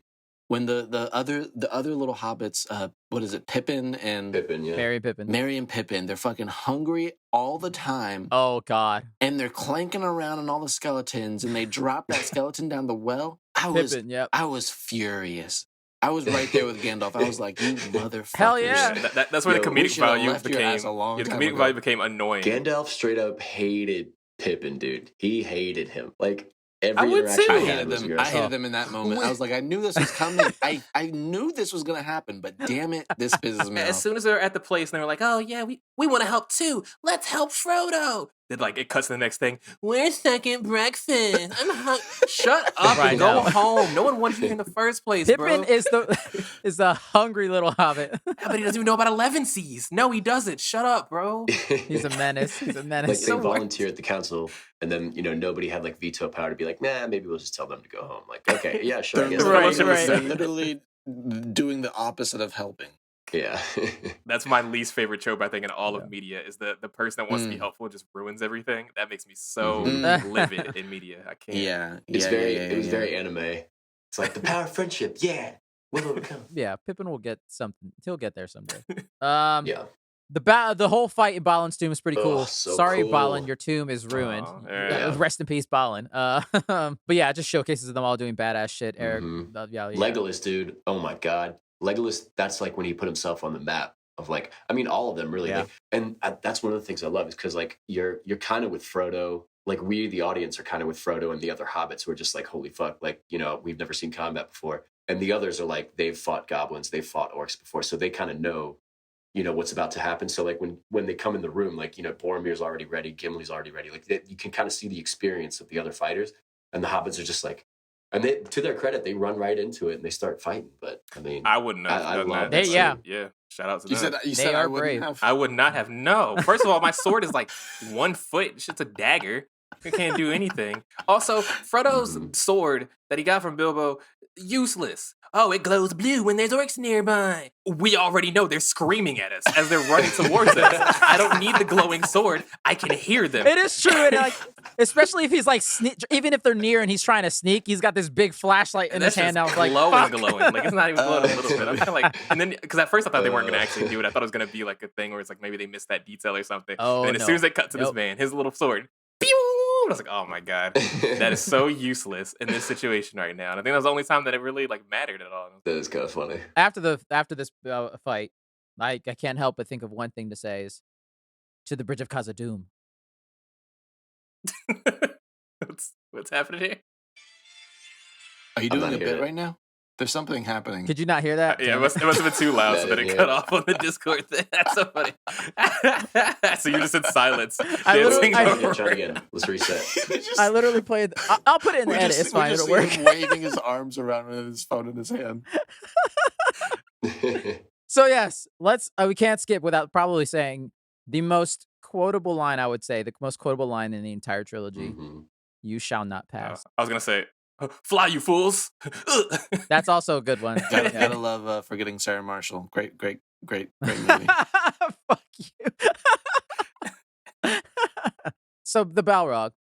Yeah, we talked about it already, but Awesome. I can't not mention Ian McKellen just being an absolute genius in the sense that in the book, for one thing, they changed it to "You cannot pass" to "You shall not pass." Great move, but also it doesn't say that Gandalf yells this. It has an exclamation point, but Ian McKellen took that line and just turned it into one of the most iconic moments in cinema history, and it's just credit to him. He's amazing, fucking amazing. And he's sitting there like spitting off his titles, like, Game of Thrones style, like, I'm the wielder of the flame of Arnor, like, Right. Dark Fire. Just flexing on the And he Balrog. dies. Tragic. Yes, he dies. He It gets so dies. silent. Gandalf's dead. Never to be seen again. He's dead. Like that's and you see the fellowships like it's a horrific moment for them, and at that moment, even Aragorn has to be the leader and like y'all gotta stop, quit crying. We gotta So, fucking we don't have time go. to mourn. Sorry, Yeah. deuces. Let's go. Yeah, he was a little bit more stoked than the rest of them. But like Gandalf was like their, de facto leader, and it felt like as long as Gandalf's around, we're okay. But like, that's it's just they always have to have that moment of like, okay, what do we do now? And like the most OP character on the good guy side is Now we killed, just got so. two white dudes with beards that look about the same, except for one looks slightly older. What are we gonna do with these And guys? one's more of a pain in the ass. Every RPG party needs a strong wizard, and now they're fucked. I say, who's your healer? No one has white magic. Nah. Frodo keeps getting stabbed. The man's got like 3 HP. Fucking god. That's true. Oh, but that shot of them all crying outside the mines with the music stuff, very dramatic. I shed a tear every time. Yeah, it's hard. Man, I feel nothing for this movie in comparison. I feel so bad. I mean, feel how you feel. It's fine. You're just negative Nancy over there. Anyways. You're just wrong. I think it's never mind. It's not. I think it's a bad movie by any means, but it's just I have no emotional impact the way that Devin's felt this far. We have to quickly get to Lothlorien through it. Only thing I have to say about that, Kate Blanchett's Galadriel is horrifically beautiful, and that's all I can say. I like how she did all of that screaming and yelling and being scary, and then was like, "I've passed the test." Anyway, and I was like, "Oh, okay, Yeah. sure. We're not gonna discuss that. No, okay, all right, no. But we'll just move on. Fine, Nope. fine. It's another terrifying moment of a glimpse of what she could become if she got the ring. Right. Much like the same reasoning why Gandalf earlier in the movie tells Frodo, "Don't offer me that. I can't. Don't give me that It reminds thing." me like a little brother chasing a big brother with like I don't know a pellet gun or some shit, and like get away, stop! I don't want it. Right. It's like damn. I bro. said no. Help me out, bro. It is funny how like they have to, because they know how much the ring can corrupt people. They're like, we have to give it to the least powerful person that we can find. Frodo. We know we could watch Baggins. this narrative if it came down to it, so it's fine. Right. It's like, well, wait, why do I have to go? It's like, could you guys just put it in a box and like take it to there? It's like, Yeah, he no, has needs to like, carry I it. mean, that also goes to the fun theory of when Gandalf says, "Fly, you fools." He's literally telling them, "Get on the eagles and fly, you fools. What are you guys doing with What all this are they doing? walking?" That's not no. He would have thought of that earlier, and it's not. Doesn't work Is that line way. supposed No, to mean but it is something? funny. Because are you just old man talking out your head, bro? What the fuck does that have to do with anything? I mean, "Fly, you fools." It's just run, fuckers, run, get the fuck out He's of never here. said anything like that before then, though. So it felt out of character to me. No, It but felt it's confusing. fantasy. It's like fantasy, man. He's a wizard. Fly, you Yeah. fools means like get the hell out of I here. feel like he's always throwing out I don't weird know. That lines shit like sounded I don't know. drunken to me. In comparison to everything Why else. aren't they flying though? That's a great question. Because those You can eagles call are a them- Deus Ex Machina from 1950. So Yeah, well, that's all. I mean, I can't fight with that logic. that would have been a really. I could have really shortened the runtime. We would have got there in a very fucking much day, so. bro. Like I'm back home. We're already sleeping. Jeez, could have had my second Yeah. breakfast. Yeah. They need a couple movies to recover after use. Yeah. Does anyone have anything else to say about Lothlorien? Devin. I just love the line where they're going in Lothlorien, and Gimli's, he's going through. He's like, "Don't worry about these Oh, yeah. shady elves, man. Like, I'll watch out for Everyone's them." a And then there's racist this in bow this drawn in his face. Like, it's like I have the eyes of a fox the eyes of a hawk and the ears of a fox. And then they instantly just pop up. You're breathing so goddamn face. loud, I can hear you in the dark. Oh. Yeah. Yeah. Damn. Oh, I love that Haldir just coming in with that that elven arrogance, man. I love it. Yeah. Mm. Moving on to the final set piece is the battle at Amenhen. where a lot of shit happens. We haven't really talked about Boromir, but we'll So talk about him now. grumpy motherfucker. He's Sean Bean. We know what happens. He dies.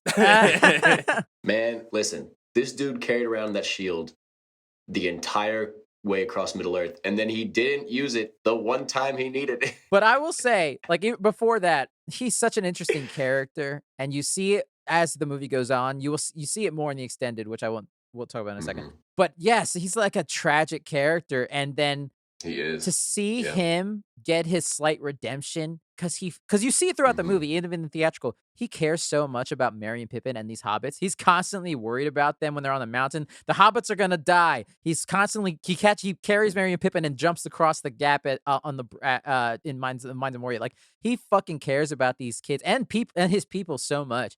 And so in that moment, especially with that music, when he comes and he first shows up and saves them, and they start that fight, I get chills Mhm. every time I see that moment happens, dude. And then you Mhm. get kind of, you start talking about his tragic Yeah. story, talking about how he wants to like help his people and stuff like that. And that's where it gets Mhm. into the whole thing about the Mhm. ring, where he's like, this ring would give me the power to do what needs to be done. Like, this kid, like, it wasn't like a selfish thought of like, Right. I can be rich and famous and awesome. He's like, no, I could Right. get my people out of this bullshit. And then Right. Frodo's like, gross. Right. It's the ring getting in his head, and that's why Frodo tries to Right. leave on his own, because he realizes that like the ring was starting to infect It's gonna everybody, fuck and the whole eventually, fellowship. Yeah. right, and eventually, like even probably not Aragorn, but like eventually even Legolas Right. would have probably fallen for it, and I don't think the hobbits ever would have, but like it was just going to tear the Right. fellowship apart. So he's like, "This is too much temptation. I got to go on my own." And that's what's then kind of luckily Sam interesting goes about with him. Aragorn is like seeing Boromir go down that path so quickly to the point where it's like he's about to beat the shit out of Frodo. Mhm. Then watching him do the same thing with Aragorn once he finds him afterwards. It's like, hey, you good? And he's like, no, get away from me. And he's like, Right.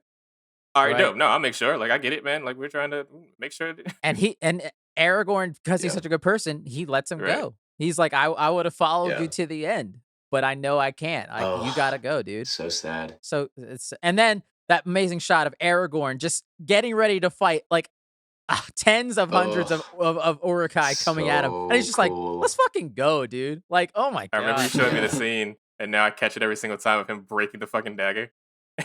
Oh, fuck you. Thank you for bringing that up. This is the small interjected segment of Viggo Mortensen's a total real life badass, and this is in the sense that every one of these movies he does something incredible, and this is the first instance of it. He has a dagger that gets thrown at him, and in the production they fucked up, and it was coming for his head, so he had no choice but to swing the sword and deflect the dagger, and that's why Wow. you see the dagger shatter. Spoilers, he has that dagger still in the next two movies because it's not supposed to fucking break because that was an accident. But they're like, that was too cool to not put in the movie. Wow. So we're going to keep that almost attempted accidental murder in the movie. And he's just a total badass in real life. I completely dude. forgot Like, about it's it incredible. until you had shown me it. I think like right after I watched it 2 years ago, and then I watched. I was like, "Holy shit! He blew the shit out of that like that dagger." And I was like, "Oh, Yes. no, I remember Oscar showing me that. That's crazy." Dang, I didn't Wow. even know that about that shot. Which I you can didn't know tell the way he like Yeah. he puts his Wild. face away because he knows it's not supposed to hit him in the face, and it was going for his face. He's like, And oh. then he just swings, and he just happens to shatter this dagger like a true real life John Wick for no reason. That's crazy. like, For real. incredible. Yeah, Mhm. so that whole sequence, I'm not gonna lie, I have memorized that fight sequence as a child because I'm a big loser. Yep. What? Yep. I was 9. Me I don't too. care. I don't gotta I was, apologize. Oh. And like he's kind of getting beaten back a little bit, and then Legolas and Gimli through the woods, Ugh. like just come in like It's so bam, good. bam, All of bam, it's so bam. good. In the extended cut, there's that scene of Legolas and Gimli kind of fighting on the tree, and like Legolas kills like 2 or 3 of them. In the extended cut, they extend that by Oh. like 30 seconds, and he just kills like 20 more of them. And there's one that's like literally diving over the side, and he just like takes them out. It's so funny. Yeah, Like, it's pretty great. oh, it's funny. Very quickly before we're almost done, Boromir's sacrifice. I think that is incredibly Mm. emotional.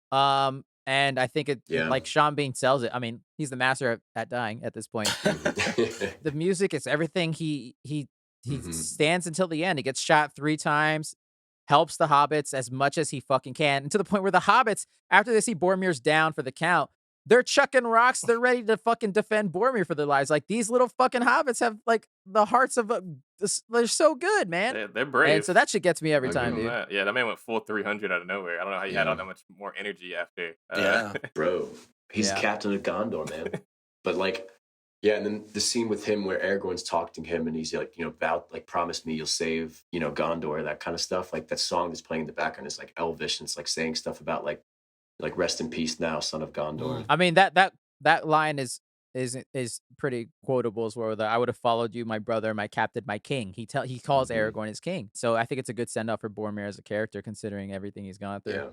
And yeah, we talked about Frodo leaves. He dips out on the Fellowship, says peace. Sam almost dies because he's that fucking good of a best friend, man. He's the best person. He would drown for Frodo. So Frodo does not deserve Sam. To be honest, Frodo does not deserve Sam. So Sam wants to fuck Frodo. Is that canon? Like that's he wants Sam is gay for Frodo. Probably. Yeah, like, he wants to fuck both Rosie and Frodo. I don't see. I know he's a good person. It's just like and that's super. It's just like friendship. Fuck the Fellowship, bro. Sam is doing extra. This man put in extra credit for no reason. Literally, man couldn't swim, and he still wants to jump into that water just to try to walk towards this man, almost drown himself. Just because he loves Frodo that much. I don't know, dude. At some point, you gotta. He's the best sidekick. I don't think that's it. You just gotta admit that you're bisexual, and that's fine. Like it's cool. 2001, like maybe that's cool, but it's cool. So when I first watched this movie, I was watching it with my dad, and we were at the beach, and like I had read up into the books of like them. I think they had just landed at Amon Hen, and so I didn't know how the book ended, right? And then we're watching the books, and like Boromir died, and I'm like, wait, like this didn't happen in the book, and I don't want it to happen.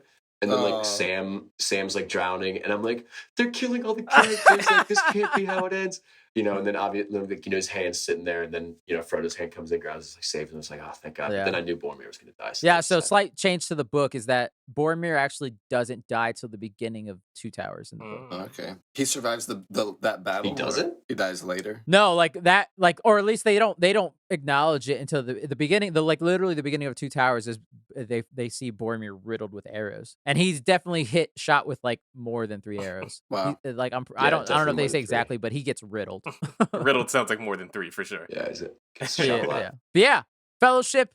Real quick, I'll rattle off some important things that were in the extended. Obviously, there's little things here and there, extra lines, but there are actual scenes that are cut. Frodo and Sam see the elves going to Valinor at one point. You get an extra song from Merry and Pippin because there were a lot of songs in Tolkien's works. He loved the music, kind of like George R.R. Martin. He has music because obviously he was influenced by Tolkien as well. You see the trolls from the Hobbit movies in this, and they actually acknowledge it. They're in the movie theatrical, but they actually acknowledge it. A lot more Boromir is cut, which is what I was saying. There's a lot of scenes of Boromir talking to Aragorn specifically about like, come on, dude, like, what are you doing? We got to help our people. And like constantly Aragorn's being like, no, fuck those people. I don't care. And Boromir's like, how could you turn your back on these people, but you trust these elves and yada, yada.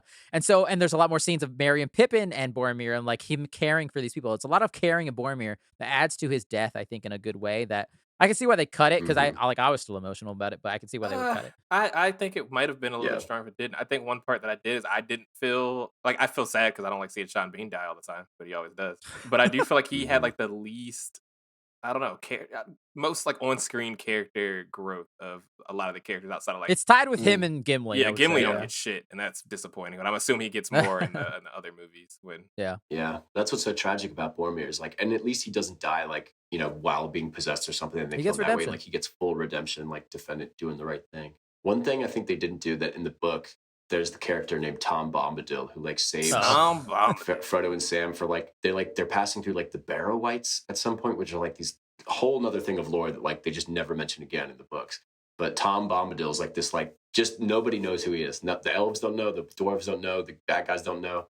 He's just some dude that lives in the forest and like sings these songs. And in the Battle for Middle Earth video game, he's amazing. I call him in all the time because he can take out like a whole squad with one hit. But he's just like sitting there singing his song and like, honorable mention to Tom Bombadil. Tom Bombadil. You get a mention of Thorin from The Hobbit in the extended cut, which is kind of cool. There's a whole scene where Gimli falls in love with Galadriel in a sense that he loves her, and she gives him 3 of her hairs as a gift because they all get party gifts.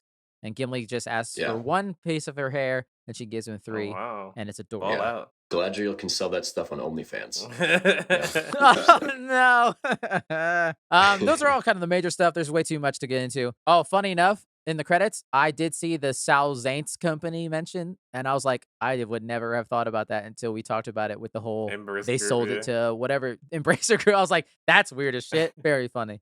This movie's entirely quotable, and I could quote this movie back and forth. It's funny how much of the movie I know without actually watching this movie, just from all the quotes that I've heard through growing up and stuff. It's incredibly quotable. It's kind of ridiculous. And I will probably mention this a little every time we talk about it. The bonus features of every single one of these movies are incredible. If you want to just watch a masterclass of filmmaking, watch all of the bonus features on these extended cuts. They're like hours long, and they go into so much detail that you don't see anymore in movies, which is annoying. Marvel has actually started to do it. They're releasing these like cute little like 40 to hour long documentaries of each of their series and stuff, which I'm like, this is great stuff. I love shit like that. Disney had one for Turning Red also, which was really Did great. they? That's awesome. Yeah. Yeah. I there was a time period where like people just stopped doing that. Like I would get like I'm a big physical media person, so I would get like DVDs and Blu-rays or whatever, and I would go through the bonus features and like these are like 5-minute behind the scenes crap. I'm like, this is boring as hell. What the hell is this? But those Lord of the Rings ones, man. And I could understand why they were filming for nearly a year. So yeah, man. We went on a little long, so we're gonna make our next section as quick as we can. But I love these movies. I am sorry that Brian hates them. I don't hate them. Y'all should yell at him and DM him. Hey, you still got 2 more. Exactly. Still got 2 more. I'm gonna be so interested to see what you think of these next 2. Yeah. I think I always remember the next 2 being even better than the first one. That's what I assume. Yeah. It's kind of like Star Wars, where it's like the first one sets the stage, and the other 2 are where like the meat and potatoes really are. The other 2 are definitely a lot faster paced and more actiony than this felt closer to The Hobbit, in my opinion, as far as like what I know of The Hobbit from reading the book and then watching, I think 2 of the 3 movies. Yeah, and kind of pacing and stuff and lightheartedness. It's like Harry Potter 1. You know how it goes. Yeah. Right. And I wouldn't say like don't think that there's not going to be still some lightheartedness sure. in the next 2 because it'll still be. I'm not expecting George R. R. Martin for The scale gets bigger and you get to see more of the world and the conflicts and stuff like that. So, you know. Yeah, love them.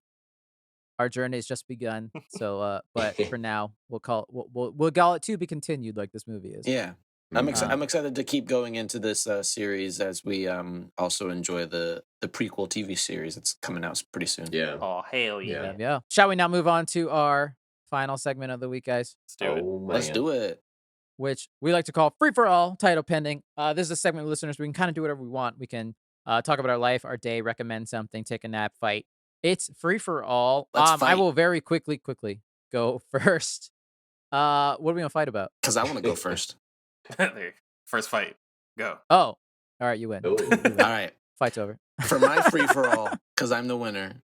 I'm gonna talk about a new video game. Actually, it's not a new video game, but it's an old video game that I am now playing again. It's something that I grew up with playing on and off for many years. Did you finish Final Fantasy VII? No, I never played that as a kid. I was a Nintendo guy. I know, but I'm talking about, did you ever finish it? You started a whole new game. You finished Final Fantasy VII. He's just mad that you started a new game and haven't finished Final Fantasy VII. I didn't finish it yet. That's a different episode. Okay, continue. I'm sorry. Keep going. So this video game, let me know if you guys have ever played it. It's called Minesweeper. You know, the classic Minesweeper is not a video game. Minesweeper like comes installed on like your operating system. What the fuck? What a bait and switch! You really have to go there. What are you talking about? It's a game. The only video game he has time for is Minesweeper. I don't have time for other games. What are you guys talking? What do you expect from me? I have a 3-month. I play Minesweeper while she's napping. Like, what do you want me to do? Oh my god! But listen, I'm gonna get you like Tetris or something at least. No, but I got Minesweeper on my phone, and I was just scrolling through my phone. I've had it on there for like a while, but I played it on the PC. When we were all kids, of course, but we all did. Oh, we got a PC game over here. You're playing Minesweeper on PC. Wow. But I was just scrolling through my phone one day. I was like, oh, I got Minesweeper. Maybe I'll try it. So I was playing it for the past week or so, and it's timeless. I actually fucking leveled up in this game, guys. I've unlocked a new strategy, something that I've been trying to figure out for a long time. I'm not bad at the game. I'm pretty good, but there's a certain point when you hit like a string of like a wall, and you're just like, I know there's a bomb in this one of these 4 spots, and I just have to make a guess.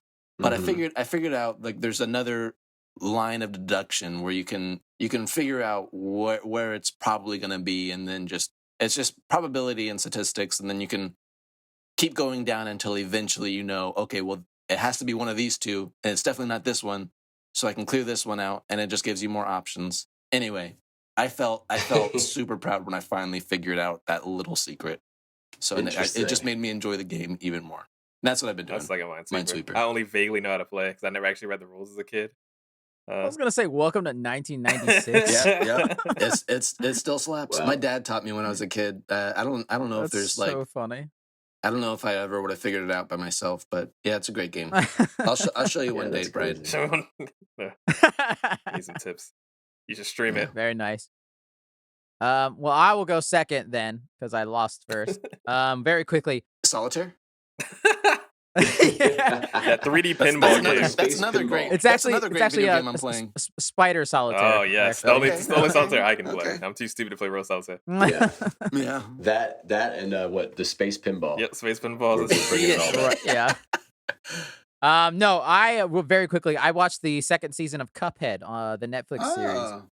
It came out. I watched this like last week or whatever when it came out. I think it's even better than the first series. There's a lot more continuous story threads throughout it. It's still so fucking adorable. Still, I wouldn't say it's for children. There are a lot of pretty dark and spooky themes in there. But it's a lot of fun. The animation is absolutely beautiful. I've talked about season 1 in the past.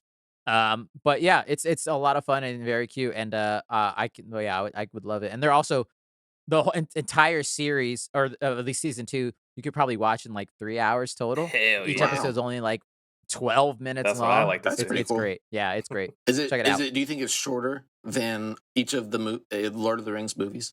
Yeah. Damn. Wow. But not as good. Maybe more depth. Anywho, I actually caught up on a TV show that I watched. I've been trying to watch a little bit more anime since there's so much anime out there and new stuff's coming out. I finished I guess this is the 4th, 5th season of My Hero Academia. For people that don't know what My Hero Academia is, it's basically about what would happen if most of the population had superpowers of some sort. They call them quirks in this world, but basically they have something, a mutation in their genes that makes them kind of like each person's an X-Men. So of course, since everyone has a superpower, what happens in that world?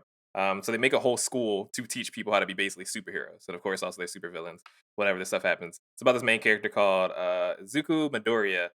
He's a little whiny bitch with green hair that whatever. His life sucks pretty bad, but he wants to be the best hero. I like when he talks to himself. He murmurs. That's what turned me off of My Hero was him. Like I couldn't stand him. Yeah, main characters of anime usually kind of piss me off because they usually have that weird, like, I believe in my heart, I can do my best. And it's like, oh god, shut up, please. Aaron. Yes. All of them is the main character that just has that issue that I just can't stand. Whiny baby. So you have to get over it or whatever. But this show is so interesting to me, and I want to love it. I started to read the synopses because, of course, the manga's way ahead of the anime at this point, and the new anime season's coming out this October. Because I want to recommend this show to people because it gets into some really deep, dark stuff of people with trauma and mental illness. People get murdered and killed and stuff like that. But then it'll be like family problems. Yeah, but then it'll be like 18 episodes of just nothing. It's like, we're going to the beach to have a great time. Also, welcome to Anime 101. It's just so, but it's like so bad where it feels so much side questy, and then they'll have like the darkest episode you ever seen before in your life where it's like, we just killed your brother because he's stupid and also he hates you. And it's like, what the fuck? And the next episode, we're going to the beach again. And I'm like, what is this show? So I don't know. I might read the manga because the manga, it gets pretty dark. I know some dark, I've been spoiled about a lot of it. I know some dark stuff happens, which is interesting. But God, the show feels so kiddie and then not kiddie at the same time. So it's not my favorite. So I wouldn't recommend, but I know everyone loves it. I liked it. I'm still like, I'm lukewarm. Somewhere between season 1 and 2. I'm not really sure. Yeah, they just put It's hard to distinguish seasons of animes. They last for like hundreds of episodes. Usually go by arcs. Is what a lot of anime does because that's how they do it in like the manga right. version. But they like to make it seasons on TV, but it usually doesn't make sense because you have one arc will be 20 episodes, the next arc will be 150. It's like Yu Yu Hakusho is a great example of that with the Dark Tournament, where one arc would be way long. But yeah, it's a lukewarm show. I think it's a good 7 out of 10. Fun to watch. Interesting. Yeah, my dad turned into a complete weeb watching My Hero Academia. Him and my brother, I think. My brother converted him, and then I'd go home and they'd be watching My Hero. I mean, the characters are cool. I'll give them that. Yeah. It does look, and it's very well animated, too. Yeah, absolutely. From what I've seen. All right, well, guys, mine can be very quick. It's just more of a remark, okay? It's not really anything crazy. The House of the Dragon got me, man. They got me good. Like, I'm in. Yes! I want to know what happens next. Real quick, spoilers for Game of Thrones. check time codes real quick. It was so nice to have that Game of Thrones feeling again of like, I can't, I just want to get to the next Sunday. I want Sunday to roll around so I can watch the next episode. Because I was thinking about it all week. I was like, damn, I just want to see the next episode. Oh yeah. They got me so good. Like I was like, oh, this is just a money grab. Like they're just coming back for more Game of Thrones, cashing in on it. And like, you and Brian go to the Save Negative Nancy party. Listen, I'm too old now. I've seen it happen too many times. Look how many times we've been burned. I know. We were like, man, Game of Thrones is going to be really good. Ended fucking terrible. Wow, The Witcher 3 was so good. Cyberpunk's going to be really good. Fucking terrible. Anything that starts out really good ends fucking terrible. I've been burned too many times. Been burned too many times. It ended so bad. So now they can start the new one, and it actually will end good because the original one ended bad. It's funny. Someone said, I hate watching this show because I know at the end, Bran still becomes king. I gotta catch up. I only watched half of the first season, or sorry, half of the first episode of House of the Dragon. I am fully back. It was pretty good. I'll be excited to talk about specifically this second episode to see if people have any complaints that are equal to Game of Thrones. Because if they don't, I got some words. Ooh, interesting. Yeah, I'm fully back in. Also, one quick note: I saw a headline. I don't know if it's true, but I hope it's true. That one of the stars, I think. Kristen Cole, the guy that was in Narnia. I'm pretty sure it's him, but I don't know. But somebody's been trying to sneak Starbucks cups into the sets while they're filming. And like, apparently they keep catching this one person. So I don't know who it is or if it's even true, but I hope that's a true story. That's funny. Yeah, we'll see who wins out the streaming wars of Lord of the Rings versus House of the Dragon by the end of it. Yeah, right. So many swords. So many lands. I love it. So much fantasy. I love it. Well, that is our show, listeners. Sorry we ran a little long, but it's Lord of the Rings. Can you blame us? They're all so fucking long, anyways. You can email us at thefortressof@gmail.com. Fortress spelled FOUR. Free for you to email us any questions or recommendations or feedback you have about the show or anything, or any suggestions you want us to talk about in the future. Also follow us on Twitter and Instagram at the Fortress of as well, and the YouTube channel. Tell your friends, tell your family, tell your grandma, tell your cat. Find a ring, put it on. Go somewhere. Pretend you're invisible. You won't be, but pretend. You never know. Send us a video of you thinking you're invisible. It'd be funny. You'll probably get stabbed. Like Frodo. Thank you, Brian, for the art. Thank you, Alex, for the music. Devin, thank you for being here as well. Devin, I feel like there might be in the future an extended version of a Lord of the Rings episode like this with me and you, because I think me and you could have way too long of a conversation, to be honest. Way too long of a conversation. Yeah, agreed. But, yes, you can find Brian on Instagram, at least, at ITZ_ by the way. Alex, you can find him on Instagram at Peterson Films, Peterson spelled S-E-N. And Devin, you can find him. You can't find him because he's got the ring and he's invisible. LOTR fan #1 on all platforms. Next week, something. I don't know. We'll figure it out. Happy holidays, everyone. And put a code on his code out there. Oh my God, definitely. It's spooky out there. Find and keep your secrets. Keep your secret. Keep it safe, everyone. All right. See you guys. We'll see you in next week in another episode of The Fortress of...